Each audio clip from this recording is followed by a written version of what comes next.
Hey everyone, welcome to my channel. तो ये है क्लास 6 की रेशो एंड प्रोपोर्शन का क्वेश्चन। 2 cartons of 10 shirts each cost ₹12,000। What will 4 cartons of 15 shirts each cost. तो क्या, क्योंकि यहाँ पर कार्टन्स भी दिया हुआ है और ये बता रखा है कि एक कार्टन में कितनी शर्ट्स हैं, तो हम या तो कार्टन की फॉर्म में आंसर निकालते हैं या फिर शर्ट्स की फॉर्म में निकालते हैं। लेकिन यहाँ पर देखने वाली ये चीज़ है कि यहाँ पर 2 कार्टन में 10 शर्ट्स ईच है, मतलब एक कार्टन में 10 शर्ट है और यहाँ पर 4 कार्टन हैं जिसमें एक कार्टन में 15 शर्ट है। मतलब कार्टन में शर्ट का जो नंबर है वो चेंज हो गया है। जब हमारा नंबर ऑफ थिंग्स चेंज हो जाता है तो हम क्या करते हैं, उस नंबर ऑफ थिंग के बेस पे हम निकालते हैं। तो मैं आपको हमेशा प्रेफर यही करूँगी, जब भी कार्टन्स बॉक्स वगैरह दिया जाए तो उसको प्रेफर ना करें, उसके अंदर जो चीज़ है उसके बेस पे आप उसका आंसर निकालें तो आपका आंसर करेक्ट आएगा, क्योंकि यहाँ पर बच्चे बहुत ज़्यादा गलती करते हैं। तो सबसे पहले तो हम बताएंगे कि 2 कार्टन में मतलब 10 शर्ट ईच है ना, 10 शर्ट ईच है 2 कार्टन में। तो हम क्या करेंगे, तो कितना हो गया, 10 × 2, टोटल कितनी हो गई, 20 शर्ट्स हो गई।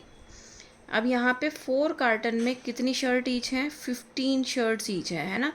तो अगर मैं 15 की मल्टीप्लाई 4 से करूँ तो यहाँ पे आ गई 60 शर्ट्स। अब मेरे पास नंबर ऑफ़ शर्ट्स आ गई यहाँ 20 और यहाँ 60। अब मेरे लिए क्वेश्चन सॉल्व करना ईजी हो जाएगा। अब मुझे ये पता है, अब मुझे इसका अमाउंट निकालना है इन 60 शर्ट्स का। तो 20 शर्ट्स की हमें कॉस्ट गिवन है। 20 शर्ट्स कॉस्ट कितनी है, 12,000। हमें 60 शर्ट्स की कॉस्ट निकालनी है, तो 60 शर्ट्स कॉस्ट। अब इसको हम क्या करेंगे, फ्रैक्शन में लिखेंगे। ये वाला पार्ट जो होता है हमें न्यूमरेटर में लिखना होता है, ये 20 हम डिनोमिनेटर में लिखेंगे। जो भी इस लाइन में इस लेफ्ट हैंड साइड पे होगा वो डिनोमिनेटर में जाएगा। अब क्योंकि यहाँ पे हमें अमाउंट निकालना है तो ये हमेशा मल्टीप्लाई में रहेगा 60। अब 0 से 0 कैंसिल आउट कर दो। 2 के टेबल में 3 आता है, 2 3 जा 6, 2 के टेबल में 6 आता है तो 2 3 जा 6 हो गया। नाउ 12 × 3 इज़ 36 और 0 0 0 ऐसे लगा दो।